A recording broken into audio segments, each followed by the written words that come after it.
Once you define the project goal, you can flesh it out by identifying more detailed objectives. They help define the project scope, the approach you choose, and the success criteria you have to meet. Business objectives support your organization's goals. For example, increase market share to 25%, or provide world-class healthcare. Financial objectives are all about money. Think increasing revenue by 15% or cutting costs by 10%. Quality objectives specify how good results need to be. The hospital might want to decrease staff infections by 80% or decrease readmittance by 75%. Projects can also have technical objectives. These are similar to technical specifications for equipment. The hospital might want mobile equipment that can be used in the hospital, an ambulance, or at a remote emergency site. There's also a catch-all category called performance. Your project might need to finish by a specific date. The hospital has to use the government grants before they expire. Now let's talk about best practices for documenting objectives. One way to define clear objectives is to use SMART criteria. Specific objectives are clear, so there's no misunderstanding about what you're supposed to achieve. For example, increase revenue by 15%. With vague objectives, you probably won't get what the project customer had in mind. Measurable objectives make it easy to see whether or not they have been achieved. For example, the hospital can measure the decrease or not they have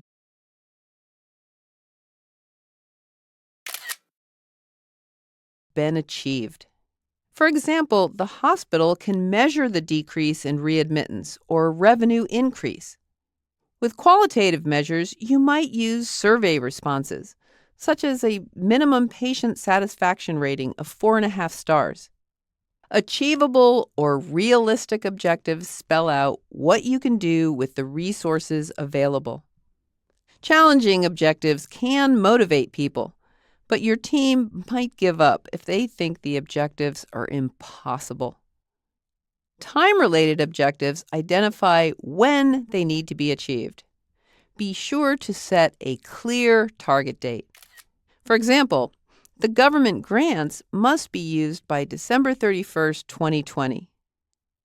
Now that the project goal and objectives are identified, you work with the appropriate stakeholders to perform a benefit analysis. That way, you can validate that the project aligns with the organization's mission and strategy and delivers the expected value to the business. There are usually multiple ways to achieve the project goal and objectives. That is, strategies for solving the problem. Typically, choosing a strategy is work for senior project managers. However, choosing a strategy begins with a small group of people familiar with the project to brainstorm possible strategies. Then they evaluate how well each strategy satisfies the project objectives.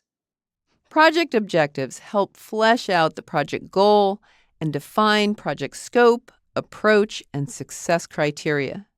The exercise files include an objectives template and a description of what the hospital wants to achieve. Use them to list and categorize the hospital's objectives.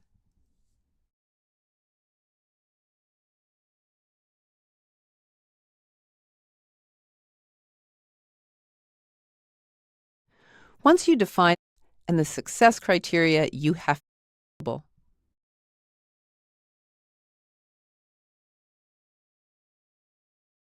area.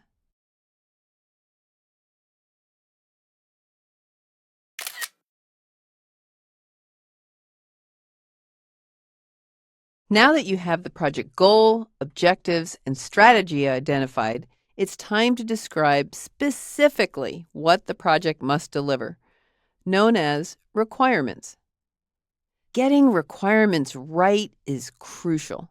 If you don't identify a project's true requirements, the stakeholders won't be satisfied with the project results.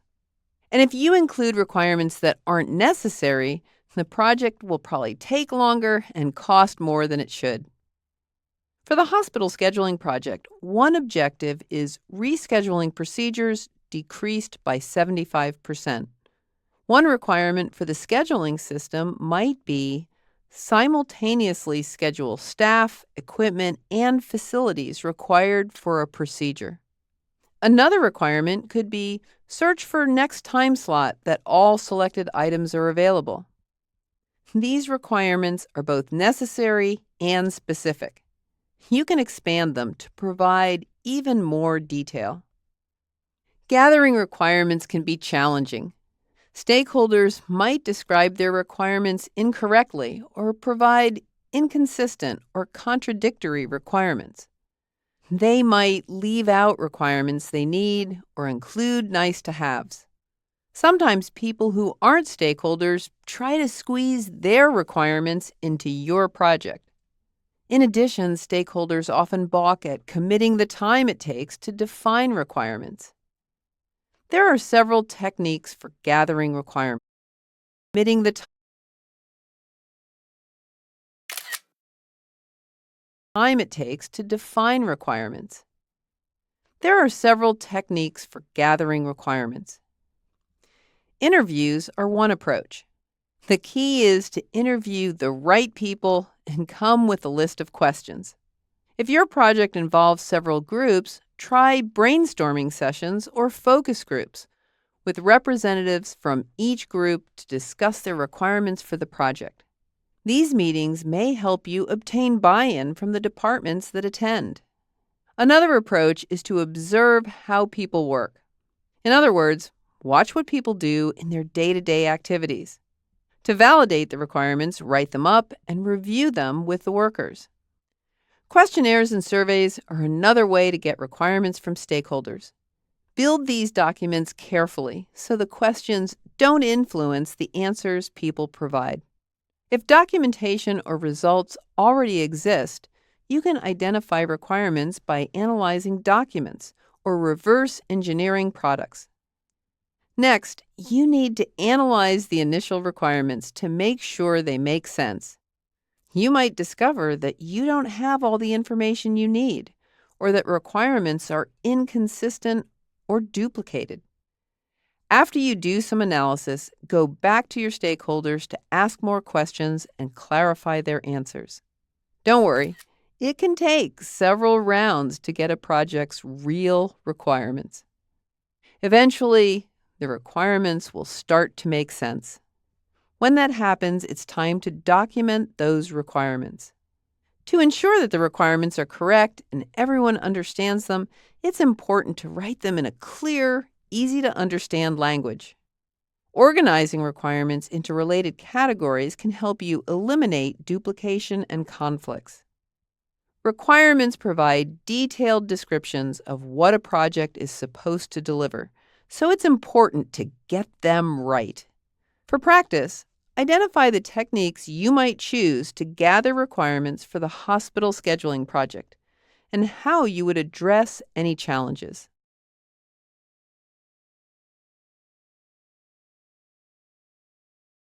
Put simply, project deliverables are the results that a project delivers. To determine whether deliverables are what they're supposed to be, you need some way to measure them. Those measurements are called success criteria. Deliverables can be tangible, like a building, a new product, or a new service. They can also be more abstract, like improved results, say a decrease in reported errors. Deliverables help you define the project scope, which basically means what is and isn't included in the project. Deliverables then help you measure progress while your project is underway. To document project deliverables, start by listing the end deliverables. That is, the results your project delivers at the end of the project.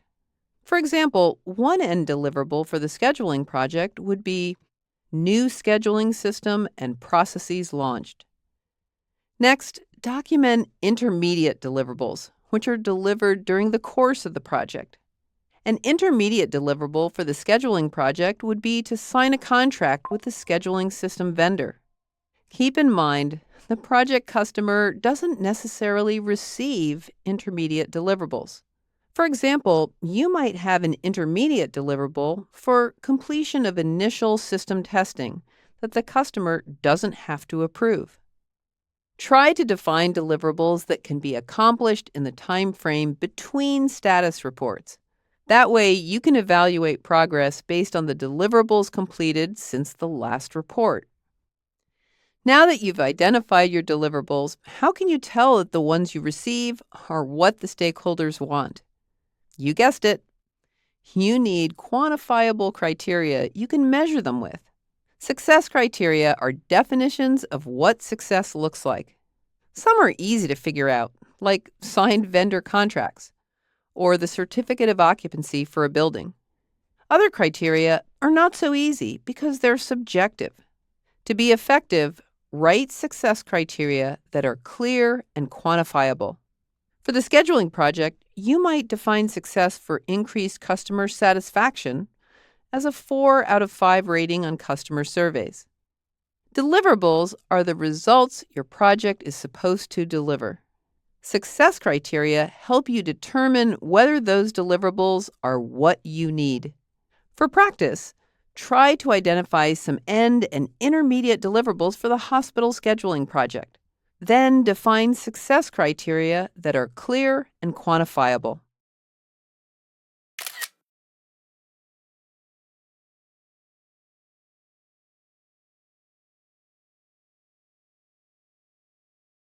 Another aspect of defining a project is to identify project assumptions and risks. Let's start with assumptions. During project initiation, there's a good chance you won't have all the information you really need. Don't worry, you can make assumptions about that info so you can move ahead with the project.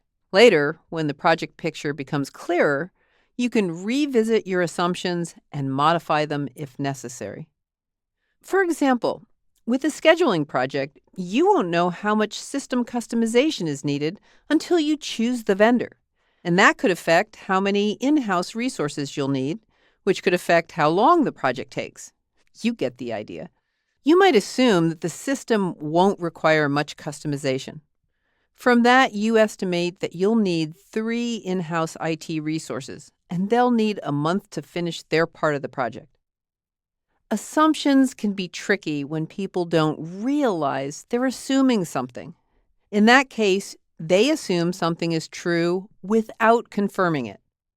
Different people can make different assumptions. If those assumptions aren't brought into the open, someone will end up disappointed. For example, say that you assume that the system vendor is going to load data into the database, and the system vendor assumes your internal IT group will do that task. If that assumption isn't identified, the system might miss an important deadline. The key is to get assumptions out in the open. That way, you can make sure everyone is on the same page. Think about uncovering unspoken assumptions as you define and plan the project.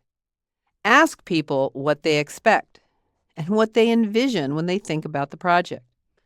Don't be shy about asking more than once. Now let's look at risks. A risk is a situation or event that might occur that could affect your project, positively or negatively. What makes a risk is that it's uncertain. Early on in a project, spend some time identifying risks that could affect the project, mainly so the management team can make an educated decision about whether or not to invest in the project. If you identify numerous risks and several are quite worrisome, management might decide it would be better to forego the project for another one. Assumptions and risks are manageable as long as you identify them up front. For practice, try identifying a few assumptions and risks that could arise in the hospital scheduling project.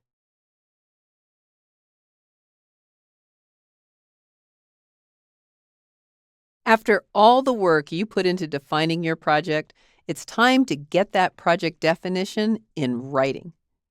Project scope is the culmination of your definition work. It describes the boundaries of the project, what is included in the scope of the project, and just as important, what isn't included. It's important to get the project scope in writing. Otherwise, you're bound to run into scope creep. That isn't some weird guy who casts furtive glances at your project scope. Scope creep is when stakeholders ask questions like, "Can you do this one thing? We forgot to ask for this. Can you add it to the project?" And you say yes without running the change through your change management process. The other reason you want project scope in writing is to remind stakeholders what they agreed to at the beginning of the project. If someone says, "I thought you were going to do X, Y, and Z," you can go back to the scope statement and show them that those items are out of scope. If they really want those things in the project, you can use change management to add them. A scope statement is a document that spells out the project's scope. Everything you've done during project initiation feeds into this document. The goal and objectives, deliverables and success criteria, assumptions, risks, and constraints. Here's what is within scope for the hospital scheduling project. Your scope statement also includes an out-of-scope section that shows what the project doesn't include. For example, the scheduling project doesn't include an update to the system used to assign staff to work shifts. Scheduling resident rooms in the hospital and rehabilitation wing is also out of scope. Keeping scope under control is one key to a successful project. Use the scope statement template in the exercise files folder to create a scope statement for the hospital scheduling project.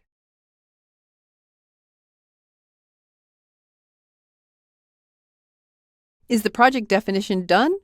Check. Is the scope statement ready? Check. Now you're ready to get approval to move into planning your project. You also put together a project charter that officially authorizes the project and publicizes it to the world. The whole point of defining a project is to give the project to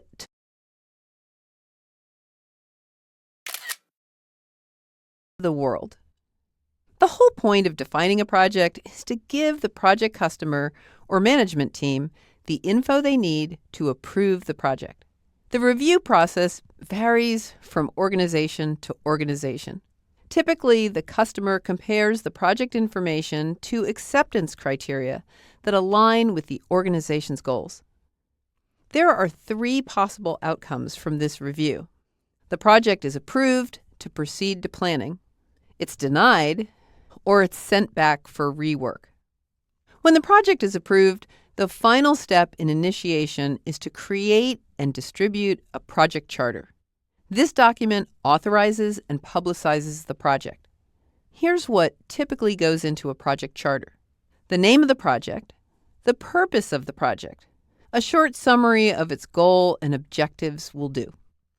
A high-level project description, which may include things like high-level success criteria, requirements, scope, risks, assumptions, and constraints, a milestone schedule, cost estimate, and list of stakeholders. Remember, you'll flesh out all of and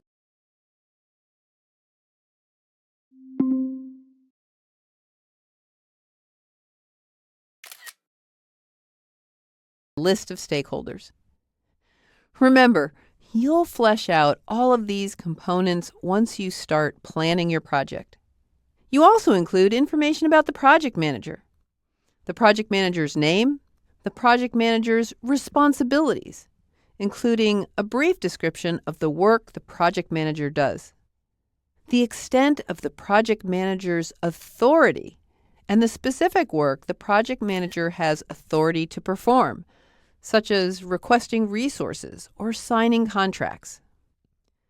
Finally, the charter includes a formal declaration of the sponsor's support for the project. Think of this declaration as a power of attorney given to the project manager by the sponsor or customer. You might wonder why a project charter describes the project manager's authority. It's because project managers don't have the kind of authority that managers in a structured organization do. Project managers' authority lasts as long as the projects they manage and applies only to those projects. For that reason, it's important that people understand what a project manager is authorized to do. When the project charter is ready to go, the project sponsor distributes it to everyone affected by or involved in the project. Once the project has been authorized and your authority as project manager is common knowledge, you're ready to begin planning the project.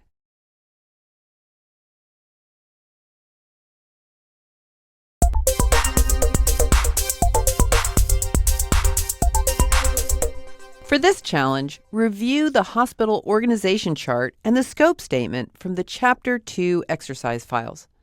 Remember that the project charter should include information about the project manager's authority and the support that the project sponsor provides.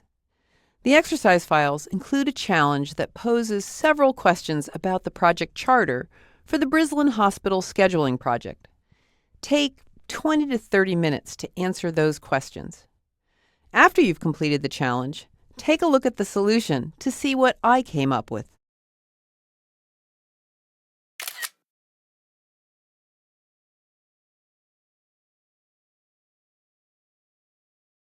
A big part of project management is planning out your project in detail. You begin by identifying the work that must be done. To make the project easy to manage, you break the work down into bite-sized pieces. Once you have your list of tasks, you can start estimating who's going to do the work, how long each task will take, and how much they'll cost. Figuring out when things happen requires some special techniques. To build a schedule, you have to take into account factors like how tasks depend on one another, how much resources are available to work on tasks, and when those resources are available. Planning also includes how you'll run the project. How will the team communicate? With what tools? And how often? You'll also put together other plans for managing change and risk, and what you'll do to ensure quality. All of this information goes into a set of documents that represent the project plan. The completed project plan doesn't get put on a shelf to gather dust. You use it over the life of the project to direct the people working on your project, to keep track of how the project is going, to correct course, and to communicate with stakeholders. Are you ready to build a project plan? We'll explore each component of a project plan in detail.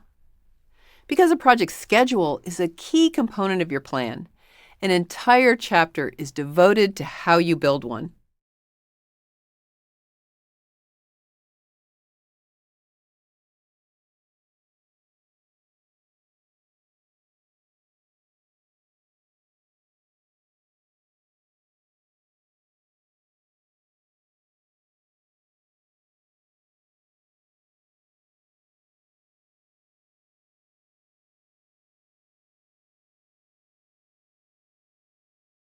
After you get the go-ahead to plan your project, the first thing you do is identify the work that has to be done. Even small projects can have lots of tasks. That's why project managers use a diagram called a work breakdown structure, or WBS, to organize work. You use it to divvy up project work into manageable pieces so you can plan, track, and manage your project. Creating a WBS helps manage the project in several ways. First, it's easier to estimate time and cost for smaller chunks of work. Say the sponsor wants to know how long the whole project will take. You can't come up with a good answer off the top of your head. It's a lot easier to think about how long smaller parts of the project will take. After you estimate the small chunks, you can add them up to get an estimate for the entire project. It's also easier to assign work to team members. By breaking work into smaller pieces, you'll have built-in checkpoints to measure progress on the project. A WBS contains two kinds of tasks: summary tasks and work packages. Summary tasks are the higher-level tasks that summarize packages.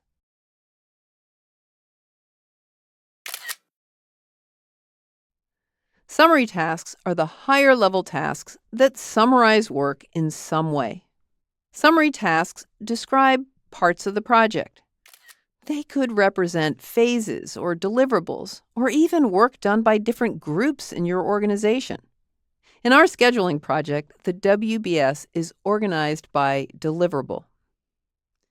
How many levels of summary tasks depends on the size of the project. A few levels are enough for a small project.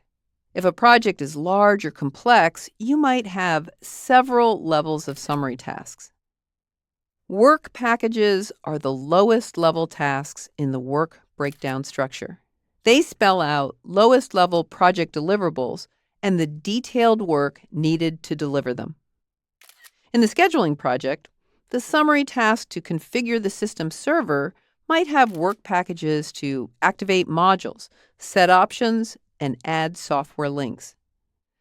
Breaking your project down into manageable pieces helps you plan and manage your project effectively. The best way to build a work breakdown structure, or WBS, is to start at the top level of summary tasks and work your way down. Work with your team to identify the WBS. You're less likely to forget work that needs to be done, and the team is more likely to buy into the project. As a team, you identify the top few levels of summary tasks. Then you can have smaller groups break down the summary tasks into smaller chunks. At the end, everyone gets back together to review the results and correct any issues. If the full team isn't on board yet, work with your initial team to brainstorm the WBS. Then you can revise and add more detail to the WBS later as others join the project. Start by using the scope statement and deliverables to identify the top-level summary tasks. For example, the scope for the scheduling project includes redesigned scheduling processes, a new scheduling system, documentation, and training. So you add summary tasks to cover all of those. Next, break down each of the summary tasks into smaller pieces.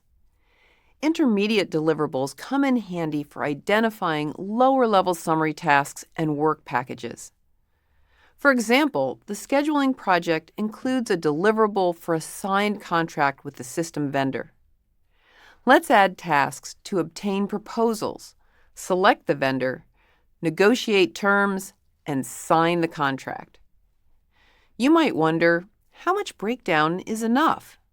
Most project managers shoot for work packages that take between 8 and 80 hours to complete. Work packages are the lowest level tasks in the WBS and represent the work that needs to be done.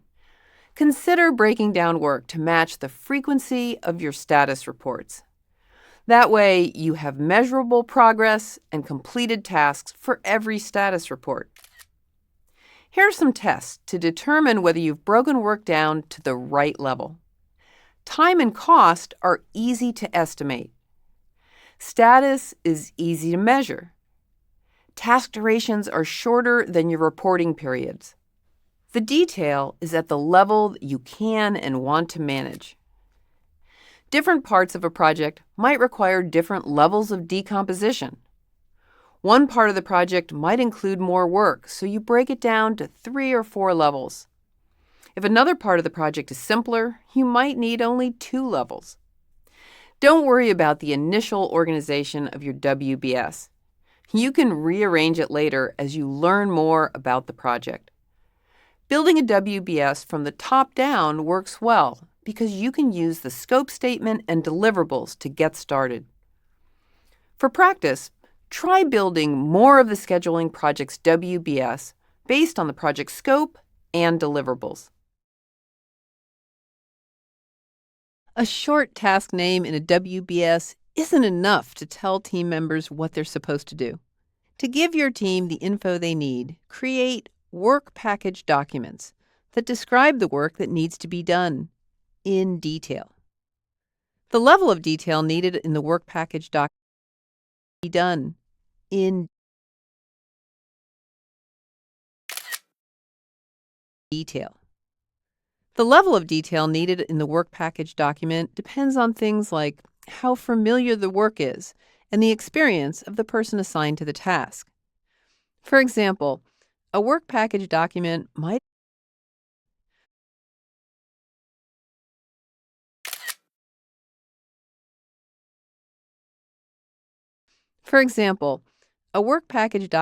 might include a detailed description of the work for a less experienced person. For someone more experienced, a checklist of things to do might be enough. If the specifics of the work are described somewhere else, you can refer to the other document that contains the information. A work package document does more than describe the work. It also identifies how you know the task is complete and whether it was completed correctly. For some tasks, you can include the corresponding deliverable and success criteria in a work package document. Otherwise, write up a description of what you will have when the task is complete and what it should look like. As project manager, you won't know enough about every aspect of the work to produce these detailed task descriptions. Turn to the people who helped you build the WBS, team leaders for the groups that will work on the project, or other knowledgeable people to help fill in the details. Work packages help your team members deliver what they're supposed to. For practice, try defining a work package for the schedule training task that appears in the scheduling system. Members deliver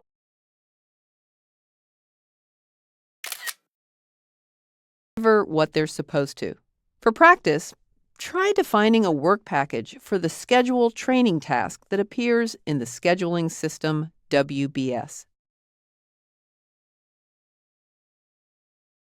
The two questions you get hit with most often about a project are, how much time will it take, and how much will it cost? Estimating accurately matters because your estimates could determine whether it makes sense to run the project. You start by estimating time because it affects both the project's schedule and cost. You also estimate costs that aren't time-based, like materials, and ancillary costs like travel. During initiating and planning, you might work with a core planning team to develop initial estimates. During project execution, you can get more accurate estimates from the people assigned to tasks. They understand what has to be done and know how long it will take based on their experience. Plus, they're usually motivated to live up to the estimates they provide. Estimates don't have to be perfect right off the bat. For project selection, an estimate that's plus or minus 75% might be good enough. As you learn more about the project during planning, your estimates grow more accurate, ideally to plus or minus 10%. There are several techniques you can use for estimating. If you have similar projects that are already complete, use them as a foundation for your project estimate. With parametric models, you calculate work and cost based on some measure, like the number of square feet for construction. This technique works when you have data from many similar projects. If a project represents uncharted territory for your organization, consider bringing in experts who are familiar with the work, like consultants or vendors. The Delphi technique counts on several heads being better than one. First, you ask several experts to produce estimates independent of one another. You share the results with the group, keeping the estimates anonymous. You keep the estimates anonymous because you don't want anyone to be influenced by the reputation or authority of a co-expert. You then ask everyone to estimate again. Repeat this step a few more times and then use the average of the last round as your final estimated value. For large projects or rough estimates, top-down estimating works well. You estimate phases or major components and then break those estimates into smaller pieces until you get to individual tasks. Estimating from the bottom up means you estimate each task and then add them up until you have the estimate for the entire. Estimating from the bottom up, individual tasks. Estimate and then break those estimates into smaller pieces until you step a few more times and then use the average. For large projects or rough estimates, top-down estimating works well. You estimate phases or major components and then break those estimates into smaller pieces until you get to individual tasks. Estimating from the bottom up means you estimate each task and then add them up until you have the estimate for the entire project. You can also start with a top-down estimate and then revise it by working your way back up from the bottom to the top. The project schedule and cost hinge on your estimates, so it's important to make them as accurate as possible. For practice, based on what you know about the hospital scheduling project so far, which estimating technique would you choose, and how accurate and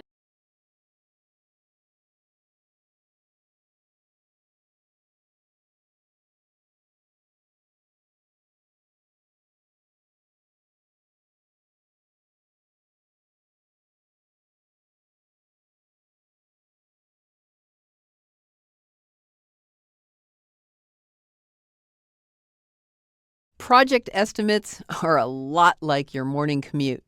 You need to choose an estimate that gives you a good chance of getting where you need to be when you need to be there. On some days, your commute is a breeze, maybe 30 minutes. Most days, let's say it's 45 minutes. But an accident can turn it into an hour. For your commute, you choose a drive time that gives you some wiggle room so you get to work on time.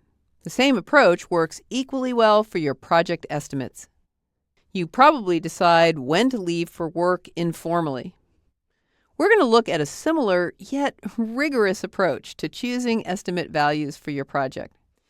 If you were to graph the probability of your commute times, it would look like a bell curve with your average drive time at the peak.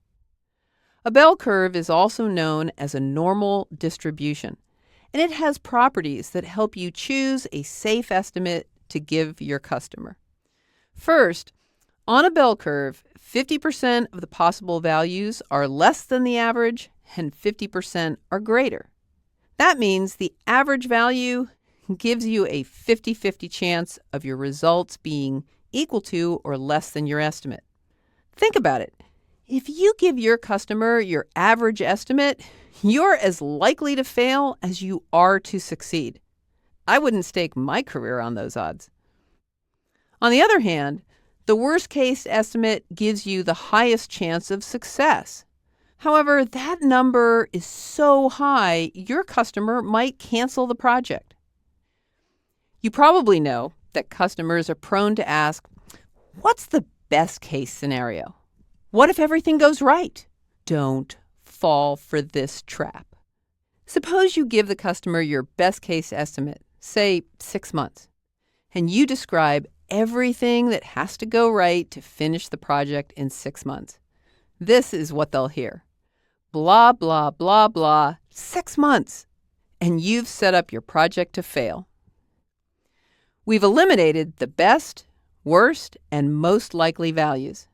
You're probably wondering what number you should use for your estimate. The answer is about halfway between the average and worst-case values. Let's go back to the bell curve and pick the value halfway between the average and worst-case values. Without getting into the mathematical details, that gives you an 86% probability of your results being less than or equal to that number. That's a good chance of success, and the value is easy to calculate. Plus, you can tweak your value higher to reduce the chance of missing the deadline, just like you would leave extra early if you're going to a job interview. And if you're trying to win a project, you might choose a smaller value, even though the risk of failure is higher. The bottom line is, choose the estimate that provides an acceptable probability of success. For practice, use the information in the exercise files to determine the time estimate you would give the hospital COO. Part of planning is to identify and document project roles and responsibilities, who reports to whom, and the skills needed to do the project work. That's where the resource management plan comes into play. This plan also includes a staffing plan, which describes everything about how you'll staff the project. You start with a responsibility matrix. This document spells out who can make or approve decisions, the groups performing work, and which groups need to be consulted or informed about what's going on. A responsibility matrix includes 4 categories of responsibility. R means a group is responsible for performing work. I represents inform, which means a group gets information. C means that you consult a group about decisions. However, they aren't accountable for the decision that's made. A is for accountable, which means the group makes or approves decisions and delegates work. During planning, review the responsibility matrix with stakeholders and work out any disagreements. If part of your project doesn't have an owner, meaning someone accountable for that area, talk to the stakeholders and your project sponsor to identify who is accountable for that area. You might have outsourcing, subcontracting, and partnering arrangements. Don't forget to add these groups and how they contribute to the responsibility matrix. The second part of a resource management plan is a project organization chart. It's like a regular org chart, except it shows the hierarchy and reporting structure for people involved with the project. That way, you know who to talk to if you need to escalate a request or decision. Third, identify the skills the project requires and how many people you need with those skills. A skills matrix helps you figure this out. To build one, take a look at your work packages and identify the skills each package requires. Then create a matrix with your project tasks in rows and the skills you need in the columns. Add checkboxes in the matrix when tasks require a specific skill.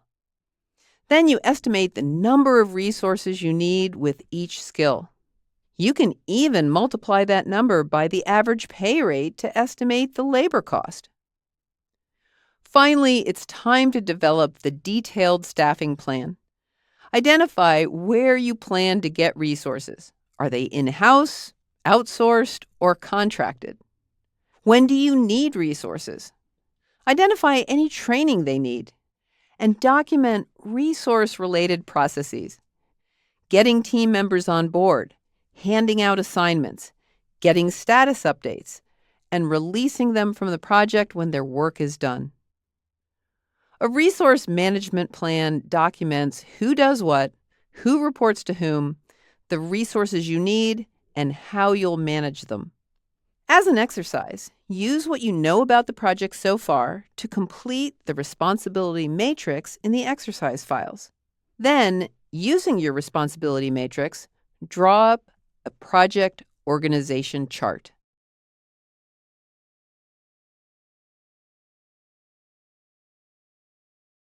A WBS identifies the work needed to complete a project, but it doesn't tell you how long the work will take or when it can be performed.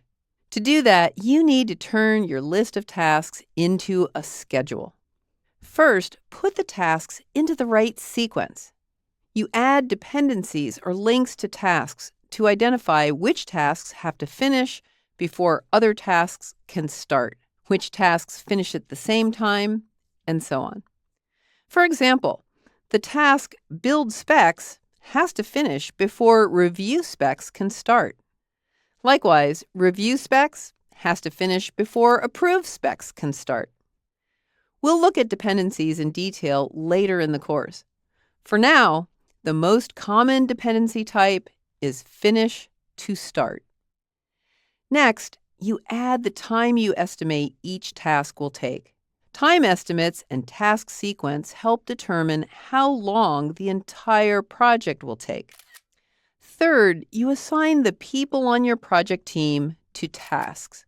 With the estimated time and people assigned to do the work, you can calculate the task duration. Finally, take into account other constraints like deadlines and when resources are available. If your initial schedule doesn't work, you can tweak it in various ways, whether you're trying to shorten the schedule, cut costs, or even out people's workloads. The schedule is one of the most important aspects of your project. It tells you how long the project will last and when you need the people who will do the work.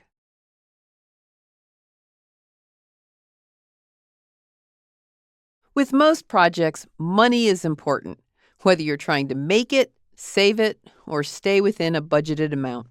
Project cost is one of the 3 key constraints you need to manage, and the project budget is your starting point. The project budget should be a realistic estimate of the cost to complete the project work. If your estimate is unrealistically high, the project could be canceled. If the estimate is too low, the project will cost more, which usually means it won't deliver the financial benefit it's supposed to. You estimate all the costs associated with completing the project work, including labor, materials, and other costs like travel. You can start with rough estimates for the first few levels of your work breakdown structure. Then create more accurate estimates as you learn more about the project. Labor cost is usually a big part of a project's cost. That is, what you pay people who work on the project. If you hire vendors or contractors, their charges go directly into project labor costs. For employees, you typically use the burdened cost. That includes salary and employee benefits. You can get burdened rates for roles from your accounting or HR department. Projects might use other types of time-based resources. Think equipment or office space that you rent. These costs go into your calculations too. Then there's material cost. The hospital scheduling project could include a new server or training guides and documentation notebooks. Finally, be sure to include other types of costs that don't fit in the previous 3 categories. For example, travel, training expenses, and fees. Have you ever gotten into a cash crunch when you didn't have enough money on hand to pay expenses? Projects can run into cash flow problems too, which is why you figure out when project expenses will occur. When you assign resources and other costs to the tasks in your project schedule, you'll get a rough idea what your cash flow looks like. Let's say management has money allocated for the project, like the grants and donations earmarked for the hospital scheduling project. If your cost estimate is higher than the allocated amount, you have to look at ways to reduce the project cost. You might eliminate non-essential expenses or find less expensive resources, maybe cut scope. In the hospital scheduling project, management allocated cut scope. In the hospital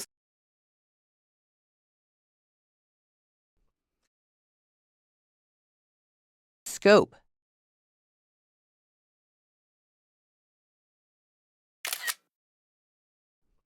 In the hospital scheduling project, management allocated $850,000. The estimate, including contingency, is $950,000. You might consider working with less contingency funds. ask for more money, or dive in to find ways to cut the total cost. The project budget is the cost target you aim for as you manage a project. For practice, think about what you can do about the $100,000 that exceeds the amount that management has allocated for the scheduling project. You've already put a lot of planning into your project. The next step is to plan for what could go wrong, because you know something will. Instead of asking for an adrenaline rush, why not identify what could go wrong so you can plan ahead for dealing with issues? Let's start with risks you're aware of. They're called known unknowns. Things like weather delays or resources being unavailable. Let's look at some examples of things that can introduce risk to projects. Technology. It might cost more than you expect, not work the way it's supposed to, or not show up when you need it. A widely dispersed project team can increase risk. You could have delays due to time zone differences, miscommunication from different languages or cultures, or lack of teamwork because remote team members haven't developed effective working relationships. Lack of detail, like specifics on deliverables, due dates, or who will work on your project, can lead to all sorts of problems. Limited options, like people with rare skills, increase risk because you don't have easy alternatives to apply if a problem arises. Work with everyone on your team to identify risks. You can ask experts for different parts of the project about the risks they foresee. Ask key people on the project what they think, and ask other project managers about risks from similar projects. Fill out a risk information form for each risk you identify. Include as much detail as you can. Which objectives are in danger? What events can cause the risk to occur? What the consequences are? Who owns the risk? And so on. Up until now, we've talked about risks we can anticipate. But what do you do about the risks you can't predict? These are called unknown unknowns.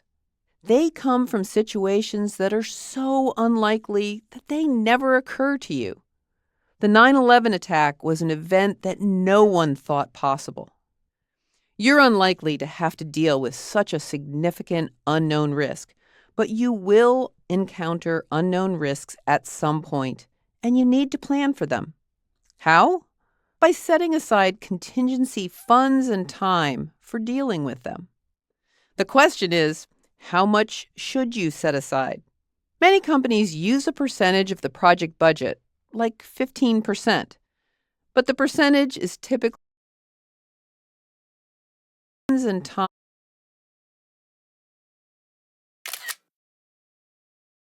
for dealing with them. The question is, how much should you set aside? Many companies use a percentage of the project budget, like 15%, but the percentage is typically based on past experience. To minimize the effect of risks, you first have to identify the risks that your project faces.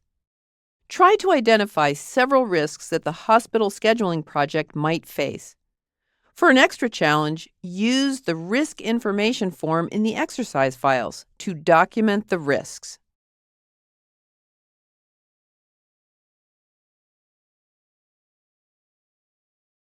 A risk management plan documents which risks you're going to worry about and how you plan to handle them. First, identify which risks warrant managing.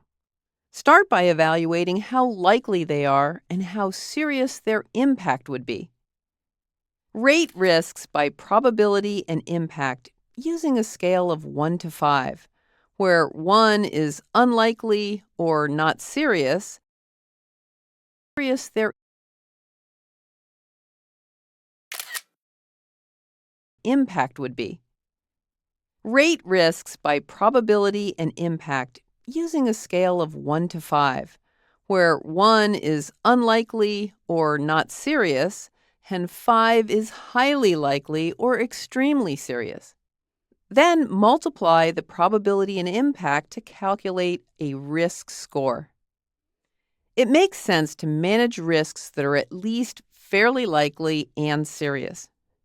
That means you need a plan for any risk with a score of 9 or more. For example, suppose older hospital computers are very likely to be incompatible with the new scheduling systems. New computers increase the budget, so the impact is very serious. The risks score is 25, so you'll definitely need to manage it. Risk 1's probability and impact are both medium. Its score is 9, and you need to plan for it. Risk 4 is fairly serious, but it isn't likely. Its score is 3, so you won't plan for it. Next, you plan how you'll handle each risk. The goal of a risk response is to plan the actions you would take to reduce adverse consequences a risk might have on your project. Here are some risk responses you can use. The easiest option is to accept the consequences. That's fine for risks with low probability and impact. Avoiding risk is another approach. For instance, changing the project scope to remove the risky part of the project. Mitigating risk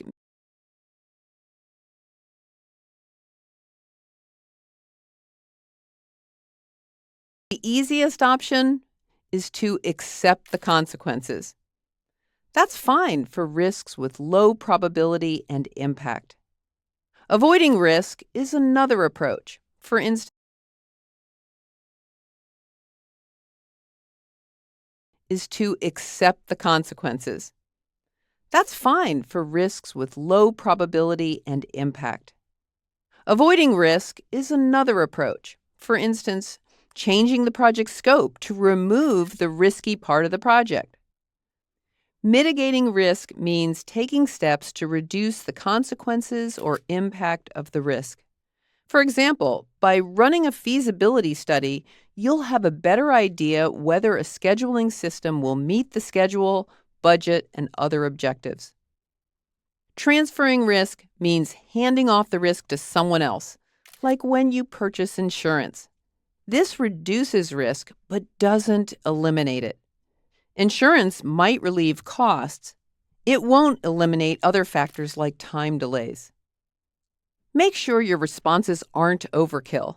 If a schedule delay triggers a $500 late fee, it doesn't make sense to spend $5,000 to prevent the delay. Remember, contingency time and funds can be used to handle risks that have no other response, or to handle risks you didn't identify up front. The final step in a risk management plan is defining how to monitor risks and measure responses. Create a risk log to summarize the risks you'll manage. For each risk, include a description of the risk, the events or circumstances that trigger the risk, the probability and impact, the response you've chosen, who will monitor the risk, the result you expect from the response if you have to use it, and finally, the risk status. Keep your risk plan up to date as the project progresses. Some risks become less likely as time passes. Other risks may be introduced because of project changes. Risks occur so you track what caused them, their impact, and whether your responses are working. A risk management plan helps protect your project from things that can go wrong. For practice, fill out more of the risk log in the exercise files.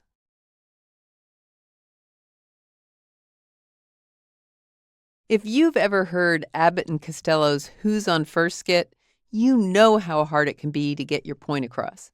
The success of a project depends on good communication. That's why you set up a communication plan.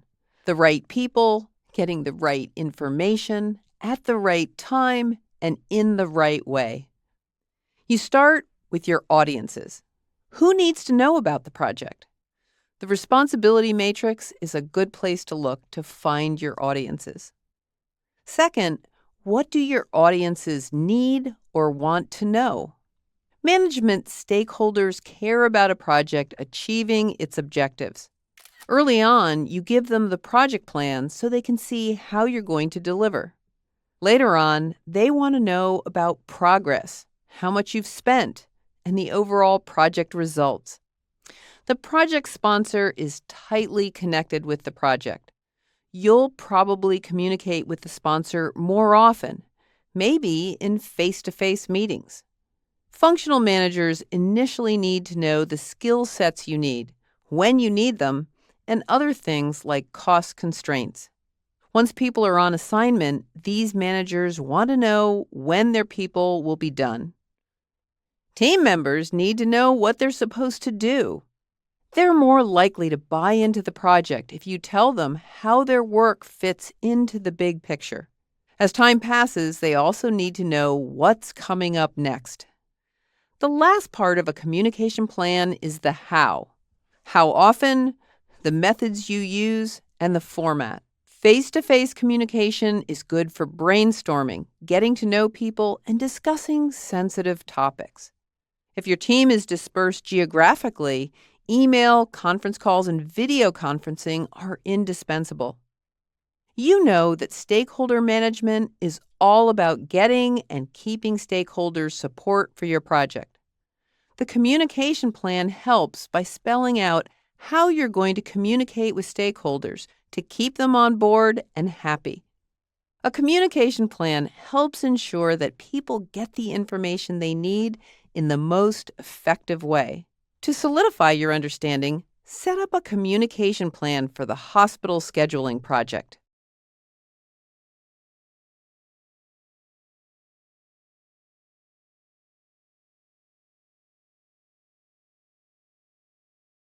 Project success actually means meeting objectives, not exceeding them. Quality management includes processes to make sure that a project satisfies its objectives and requirements. A quality management plan is your roadmap to meeting objectives. Project quality translates into meeting the customer's requirements and delivering on time and within budget. With deliverables and products, quality also means conforming to specifications. A quality management plan conforming to specifications. A quality management plan has three components. First, there's the quality standards for deliverables. For a product, the quality standard might include the acceptable tolerance for its dimensions or the acceptable number of defective widgets in a batch. For the hospital scheduling project, one quality standard might be that the scheduling system meets all the required scheduling functions. Keep in mind that the goal is to meet the quality standards. Obviously, you don't want quality that's below standard. The customer won't be happy. They might ask for additional work to get it right, or simply refuse to pay. This might surprise you. You don't want quality that's higher than required. Why? Because other aspects of the project can suffer, like a later finish date or higher cost. The second part of the quality management plan is a quality assurance plan. This spells out the processes you use during the project to ensure that the final results meet the quality standards.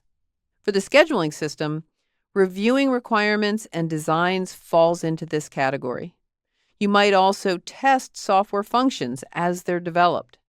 Finally, you plan for quality control, which means how you measure and monitor quality in the final deliverables. The bottom line is that you examine or measure results to see if they meet the standards set. For the scheduling project, the final acceptance test would measure whether the processes and system achieve their objectives. For the hospital's new cancer wing, you would do a walkthrough to confirm that the construction has been completed correctly. Continuous improvement is a big part of quality management. If you find quality issues, you analyze the problems to see how to prevent them, or at least reduce their frequency. Cause and effect diagrams are also called fishbone diagrams because they look like a fish skeleton. They help identify factors that could lead to problems. Those factors can help you figure out ways to prevent the problems. Another tool is a Pareto diagram. This shows how many defects are generated by each cause. That way, you can address the causes that produce the most defects first. By developing a quality management plan, you can ensure that your project meets its quality objectives. For practice, identify potential quality assurance processes and quality control measures for each of the project objectives.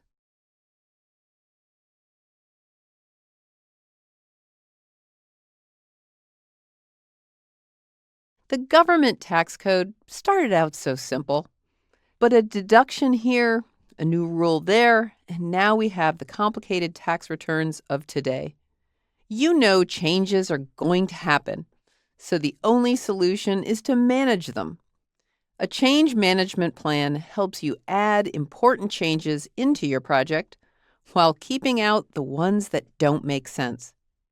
First, you identify what you want to control, like the project scope, requirements, and the schedule, or perhaps the entire project plan. The versions you control are called the versions you control are called the entire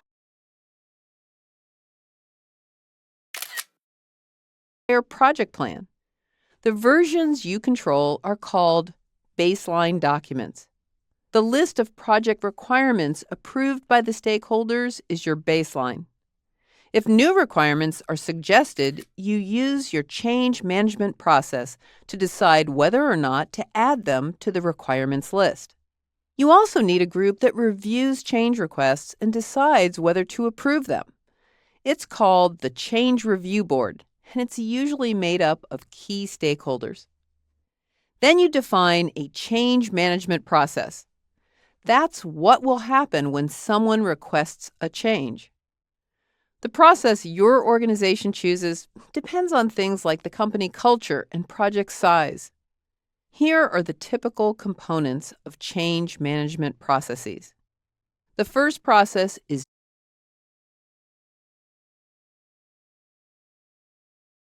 depends on things like the company culture and project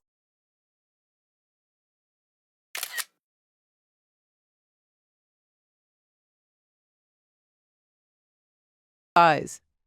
Here are the typical components of change management processes. The first process is documenting and submitting a change request. Use a standardized change request form that requesters fill out. It's easier to evaluate changes because each request has the information the review board needs to make decisions. Include details about the requested change, the reason it's needed, the business justification, and the results it should produce. Next, someone has to evaluate the request and estimate its impact. As project manager, you can assign this task to someone on your team. The evaluator determines whether the change is needed. If it is, the person evaluates whether the suggested approach is correct or if an alternative would be better. The evaluator estimates the effort and cost the change would require, the impact on the project, and whether it introduces risks. Third, the Change Review Board reviews evaluated change requests. The board might accept or reject the change request. They also might ask for more detail or revisions. Be sure to communicate the decision to the person who requested the change. For approved requests, you update the baseline documents to reflect the change. For example, your project schedule might need new tasks or deadlines extended. Finally, track where change requests are in your process. A change request log shows the status of are in your process. A change change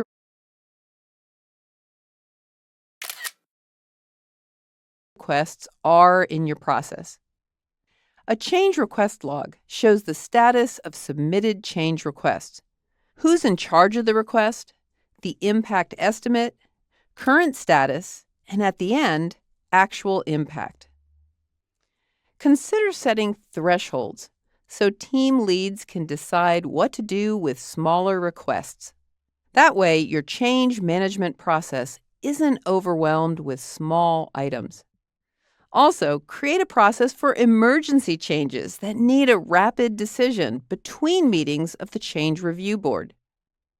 A change management plan helps you include changes that make sense in your project while the Change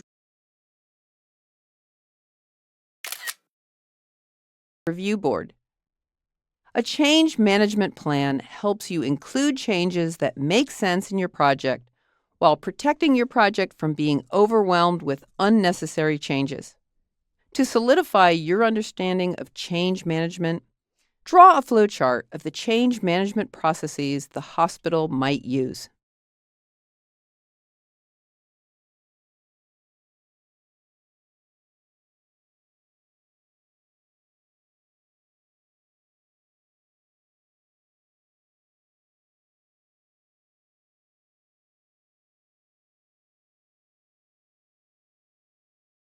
Even with homemade chicken soup, you don't make everything from scratch.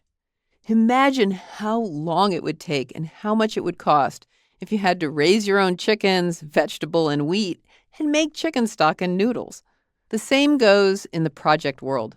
Procuring products, services, and skills can be a lot quicker than trying to do everything yourself. When you purchase items from outside your organization, you need to plan how you're going to do that. You guessed it. That's what a procurement plan is for. First, you identify what you need to purchase. Maybe you need people with specific skills, or you need more people than your organization has, or the project requires products and materials. Second, you document your procurement processes. Who handles procurement? Is it the purchasing department, the project team, or a combination of the two? The plan describes criteria for choosing vendors, the selection process, types of contracts you use, and how you manage those contracts. Fortunately, you usually don't have to invent all these processes. Most organizations already have procurement processes in place. Talk to your purchasing department or finance group to find out how it's done. Third, you describe your make or buy decision process. Basically, how you decide whether to use in-house products or services or procure them. To make an informed make or buy decision, it's important to understand your needs. Make sure your requirements are clear and then prioritize them. That way, it's easier to pick products that meet your requirements. Plus, you can resist bells and whistles you don't need. You have to see if a product that meets your needs is available. If it is, evaluate how it matches up with your requirements. Before you finalize your decision, consider the pros and cons of making versus buying. If your project is on a tight timeline, buying is probably the right choice. The last part of the procurement plan is a list of potential vendors who offer what you need to purchase. Describe how you researched vendors and contractors and the criteria for developing the list. Procurement planning helps you make developing the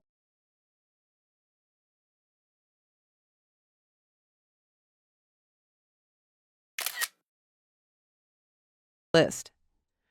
Procurement planning helps you make smart decisions about whether to purchase products and services, and if you do, which products and services to procure. As an exercise, identify some of the criteria you might use to choose the scheduling system vendor.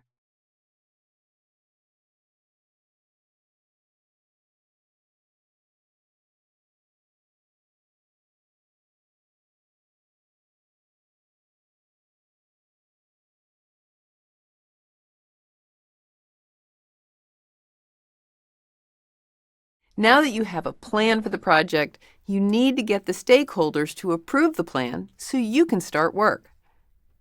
Getting approval is important because you need the stakeholders' commitment to make the project a success. You might think about getting approval by mailing or emailing a packet to stakeholders and asking them to sign on the dotted line. I don't recommend that approach. Here's the problem. People probably won't read through the plan.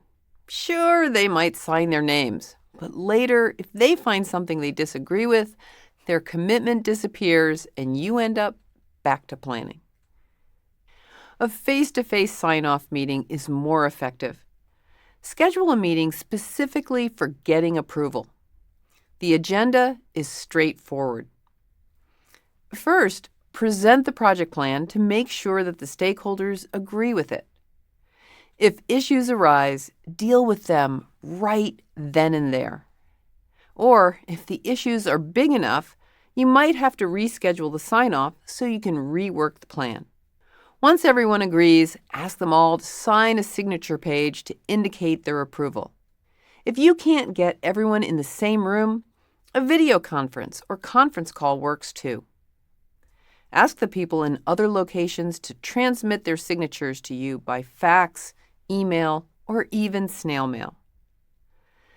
Signing a project plan isn't like signing a legal document. You're never going to go back to your stakeholders and say, "But you signed this." What's important is that the stakeholders understand what the project is about and buy into it.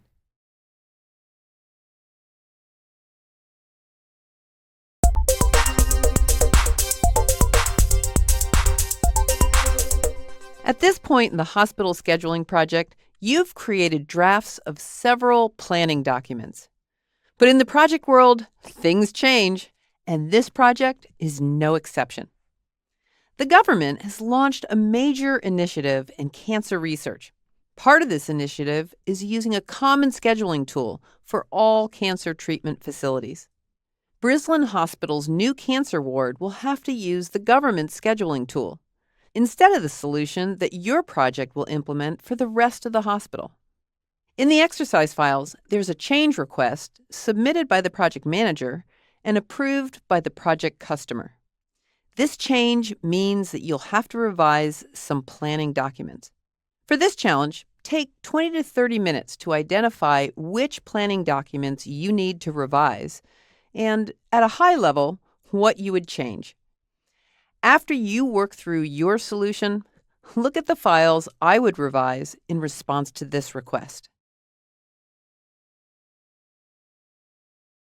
A big part of building a schedule is getting tasks in the right order. Mealtime goes a lot better when you cook dinner before you eat it. By putting tasks in order, you turn your WBS into a sequence that defines when project work should occur. In the project management world, network diagram is the name for the diagram that shows the sequence of tasks. Each task appears in a box with the task name and perhaps other task info. Arrows drawn between boxes shows how the tasks are linked. Even if you build the sequence by putting sticky notes up on a whiteboard, you're creating a network diagram. The links between tasks aren't just about which task starts first. A task dependency is when one task controls the timing of another. The task in control is called a predecessor, and the one being controlled is the successor. Each task has a start and finish, so there are 4 types of task dependencies. Finish to start dependencies are the most common. The finish of one task controls when the other task starts. For example, you have to analyze the current scheduling processes before you can start designing new ones. A finish-to-finish dependency means the finish of one task controls the finish of the other. For example, the dev team finishing the scheduling features controls when they finish testing the features, with a small delay to test those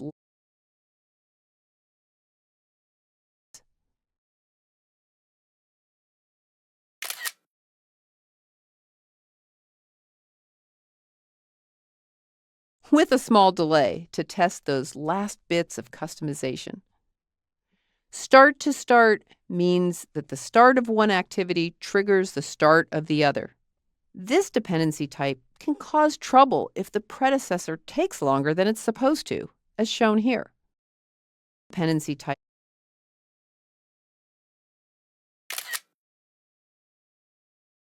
can cause trouble if the predecessor takes longer than it's supposed to, as shown here. If writing takes longer, the reviewing task looks like it finishes before writing does. That would mean either some writing isn't reviewed or the reviewers have to wait until the writing is done. In this example, the correct logic is actually finish to finish. With a finish to finish dependency, if the writing finish date is delayed, so is the finish date for reviewing. An example of a true start-to-start dependency is pouring concrete and troweling it.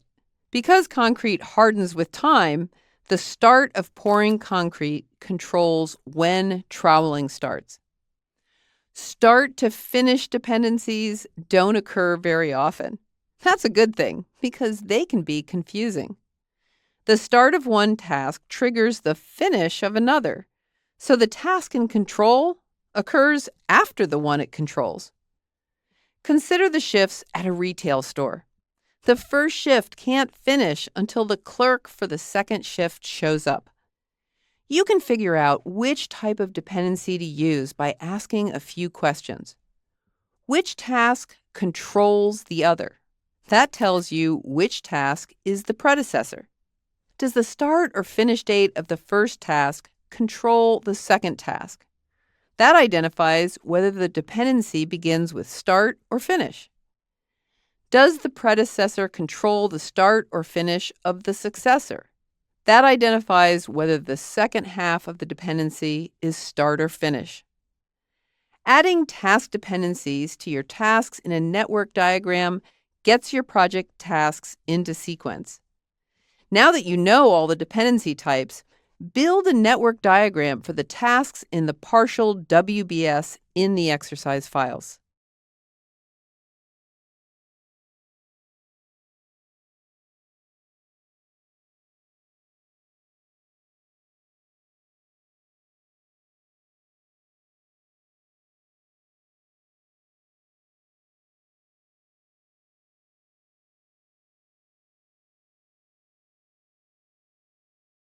Your project tasks are in sequence, and you've estimated their durations.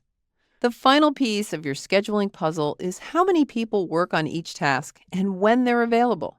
With that info, you can see how long tasks take and when they should occur. You assign resources only to work packages, the lowest levels in your WBS, because they represent work that must be done. Summary tasks roll up work from lower levels, so you don't assign resources to these tasks. Milestones don't have duration, so it doesn't make sense to assign resources to them either. What happens when you assign resources to work packages depends on whether you estimate task duration or work. Let's say you estimate duration and assign the number of resources you expect to get. Your scheduling tool will calculate the work those resources can perform in that duration. Let's say you're expecting 2 vendor resources full-time to design scheduling features. The task duration estimate is 2 weeks. 2 people working full-time for 2 weeks is 160 hours. On the other hand, if you estimate work, your scheduling tool uses the work estimate and the resource allocation to calculate the task duration. Some tasks don't get short.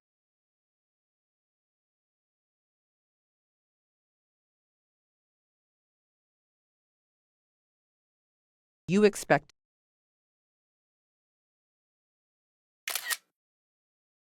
to get.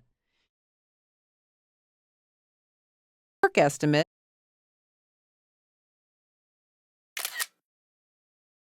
and the resource allocation to calculate the task duration. Some tasks don't get shorter no matter how many people you assign. Meetings are the classic example. A 4-hour meeting is 4 hours long, whether 3 people attend or 10. When resources are available also affects when work occurs. For example, your schedule might show the equipment installation starting on November 9th. If your IT folks are wrapping up another installation and the team won't be available until November 18th, guess what? You have to delay that task in your schedule to when the resources are available. Don't forget to assign other types of resources you need, like materials, equipment, and ancillary costs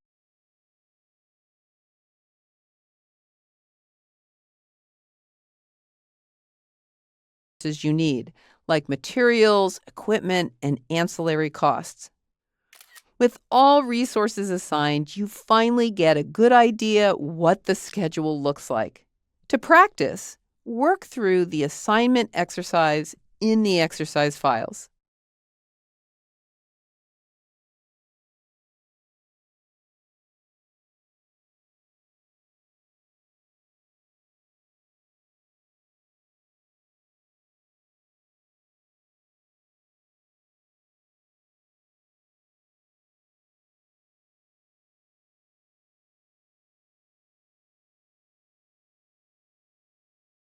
Milestones get their name from the past when people placed stones by the side of a road to mark each mile. In projects, milestones do a similar job, but they show progress and other key project points rather than distance. They show when you've completed key tasks or portions of a project, and they make it easy to see how much you've completed and when it finished. Milestones are great as the first and last tasks in your project schedule. By starting a project with a milestone, you can reschedule the project start date just by moving the starting milestone to a later date. By looking at the final milestone, you can tell whether the project is on time, late, or ahead of schedule. Milestones also help highlight progress you've made in between the project's start and finish. When all the work leading up to that milestone is done, you have the satisfaction of marking off another milestone as complete. If you're waiting for someone to deliver something, add a milestone to flag that delivery. Finally, use a milestone to flag decisions that determine what happens next in a project. Or use a milestone for an approval that determines when the work after the approval can start. Milestones help indicate progress in a project. When you link them to work tasks, you can also use them to reschedule portions of a project. For practice, add milestones to the network diagram in the exercise files.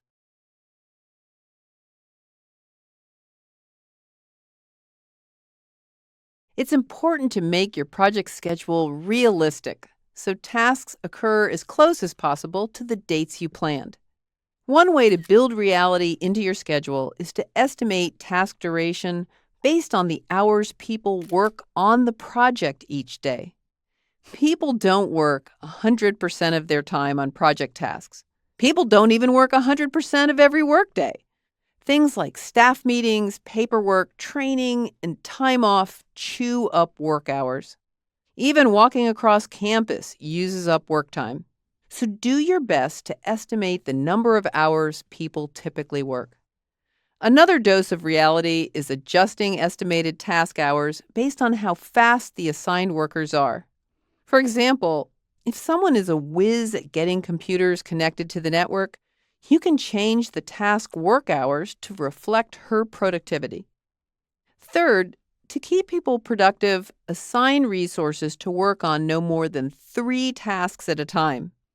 Switching between tasks means a person has to switch focus, and that introduces a small delay each time.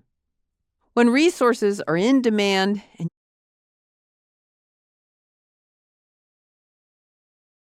you can change the task work hours to reflect her productivity. Third, to keep people productive, assign you can change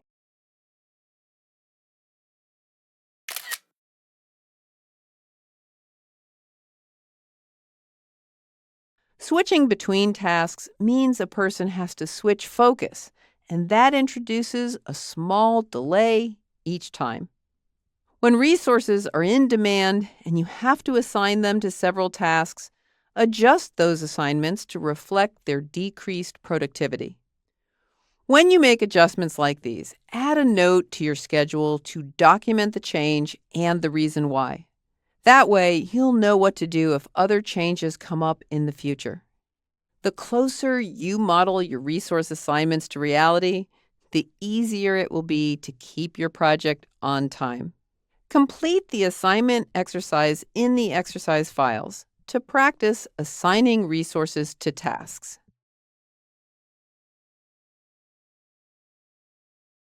The critical path is the longest sequence of tasks in your schedule. Why is the critical path so critical? Because any delay on that path delays the finish date of the project. Just as important, if you can figure out how to shorten the critical path, you can shorten the project schedule. How do you tell which tasks are on the critical path? Simple. They don't have any slack, also known as float. Just like a string with no slack, critical tasks can't move without affecting the project finish date.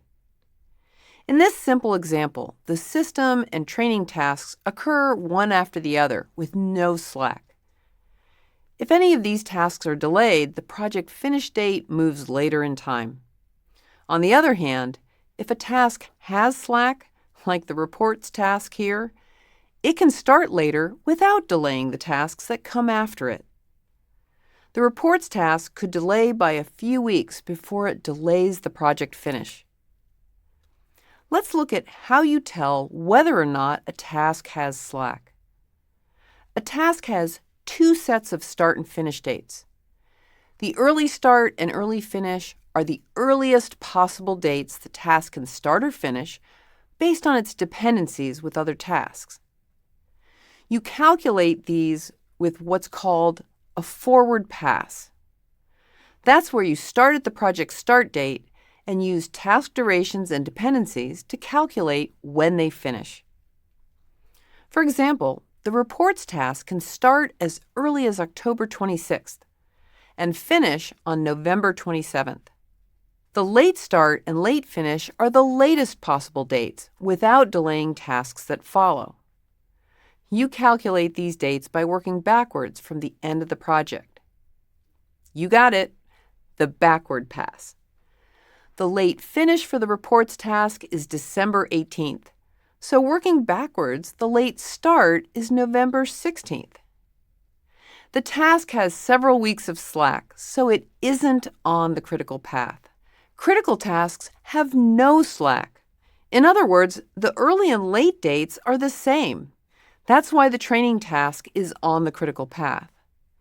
The good news, you don't have to perform these calculations. When you use project scheduling programs, they calculate the critical path for you. The critical path is the place to look when you want to keep your project on time or deliver it early. To test your understanding, calculate the late dates for the tasks in the exercise and use them to identify the critical path.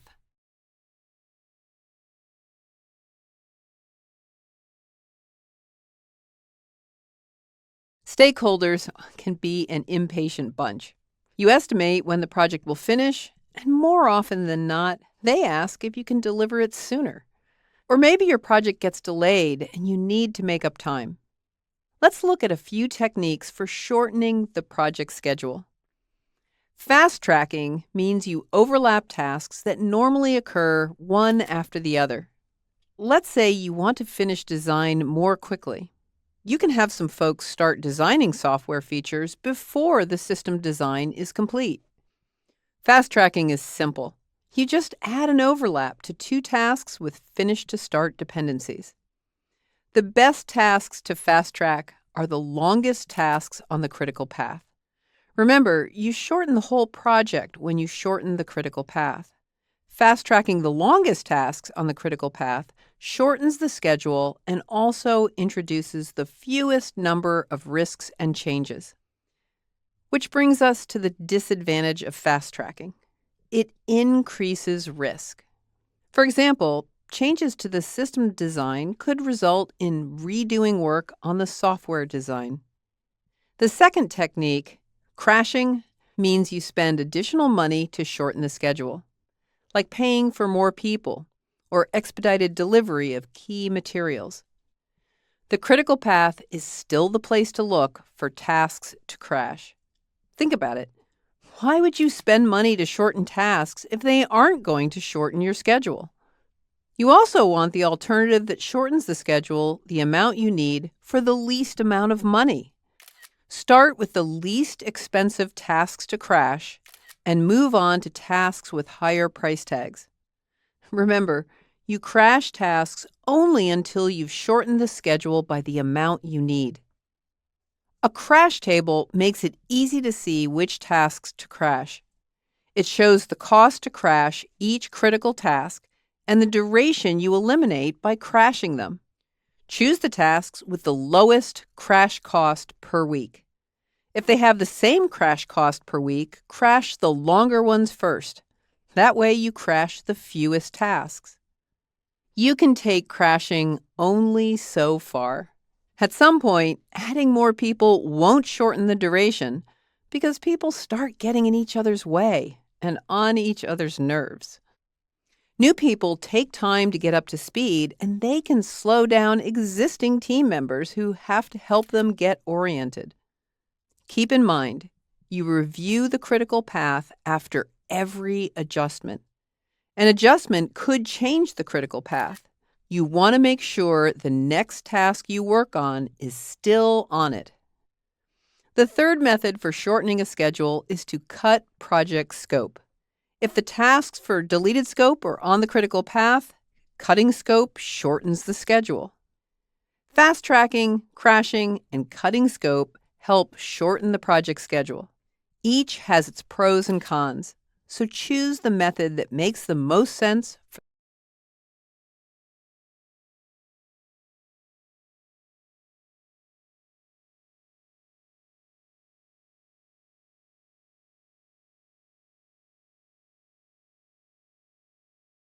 has its pros and cons, so choose the method that makes the most sense for the project at hand. Look at the schedule in the exercise files. What techniques would you use to shorten the scheduling project, and which tasks might be involved?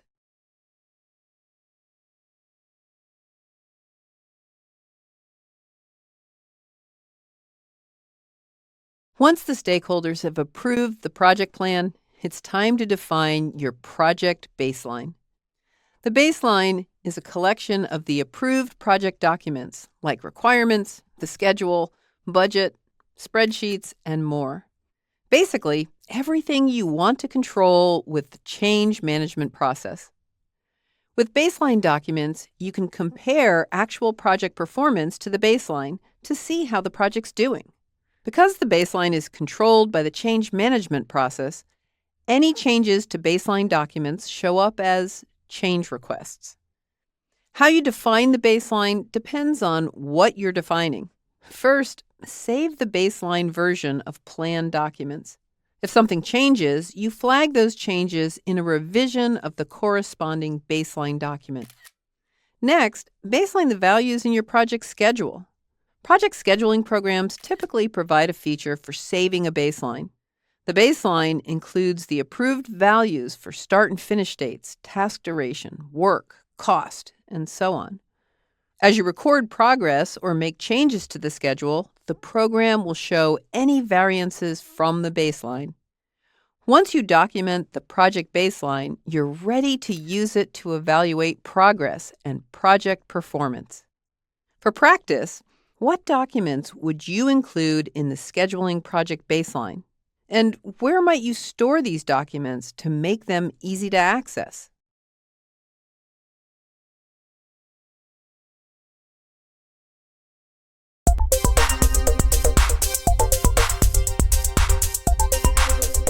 The exercise files include a scenario where additional work is needed in the scheduling project to support tracking and managing costs for hospital procedures. In this challenge, spend about 15 minutes developing a network diagram for the task sequence that minimizes the time needed to complete this work. After you create your network diagram, compare it to the one I built.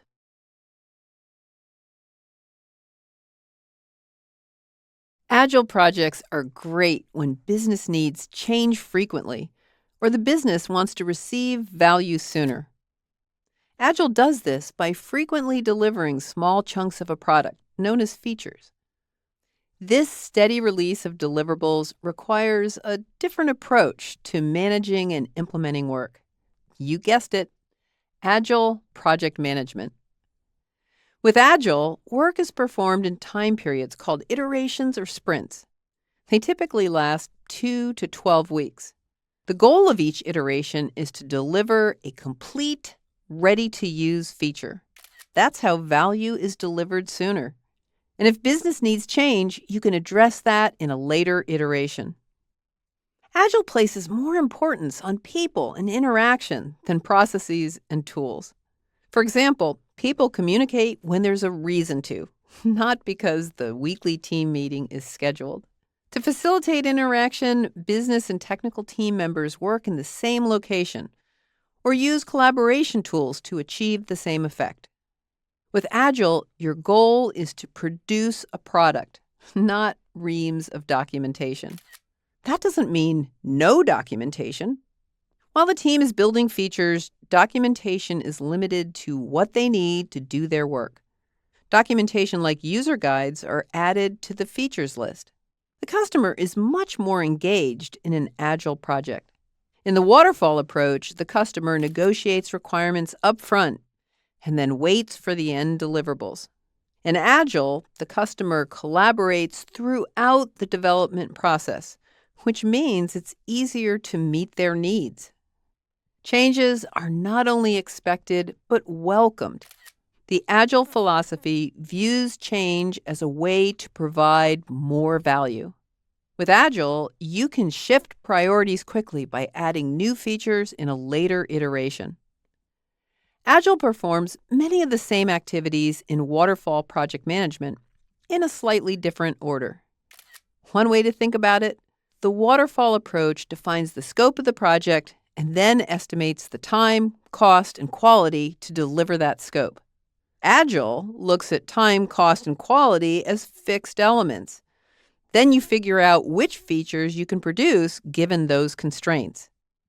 The Agile methodology described in this chapter starts with the envision stage, where you define the goal and the boundaries of the project. You then repeat the speculate, explore, and adapt stages to develop and test features. At the end of the project, you perform a closing stage once to wrap things up. Change control is done by prioritizing, perform a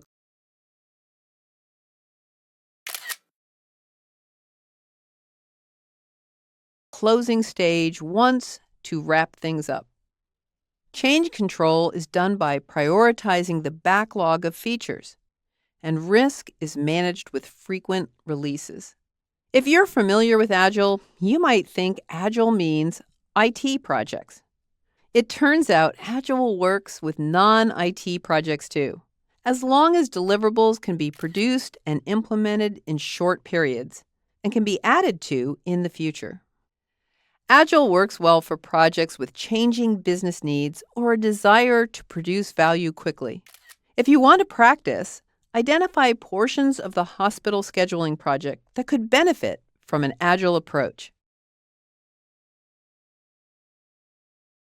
Agile development uses activities often referred to as sprint planning, daily scrum, sprint review, and sprint retrospective. Other courses in the LinkedIn library look at Agile development in depth. However, if you want to manage Agile work within a larger hybrid project, you might apply Agile project management as defined by Jim Highsmith. Jim Highsmith's Agile project management lifecycle is made up of 5 stages: envision, speculate, explore, adapt, and close. Let's look at how these stages fit into both the project management picture and agile development approach. The envision stage is the start of your project, when you and the customer, envision what you're going to deliver. You define the project goal and objectives and figure out who you need on your team. You also set up the guidelines for how you'll run the project. Things like how the team works to solve problems, how you'll collaborate and communicate, what hours the team works. When envisioning is done, you'll have a project definition that spells out the project customer, goal, objectives, scope, and stakeholders. At this point in the life cycle, an agile project diverges from the waterfall approach. For each iteration, you cycle through the speculate, explore, and adapt stages. The speculate stage is about planning, except that you plan an iteration, not the entire project. Part of the plan is identifying the business functions you'll address in the iteration and the features you'll develop to satisfy those requirements. You estimate the effort for each feature, and you identify or update risks related to those features. Just like that, you're at the explore stage. This is where the team builds the iteration's features. Remember how Agile uses interaction when it's needed? The business and technical folks also hold frequent peer reviews of features in development to provide feedback on what's been done. The team also tests what they're building so it's production ready at the end of the iteration. The adapt stage gives you a chance to the iteration.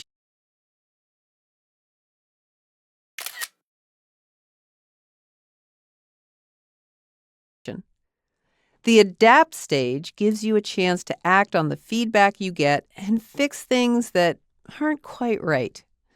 The product owner or customer conducts a final review of the iteration's features. You hold a team meeting to evaluate what happened during the iteration. That way, you can capture lessons learned and adjust the plans for future iterations.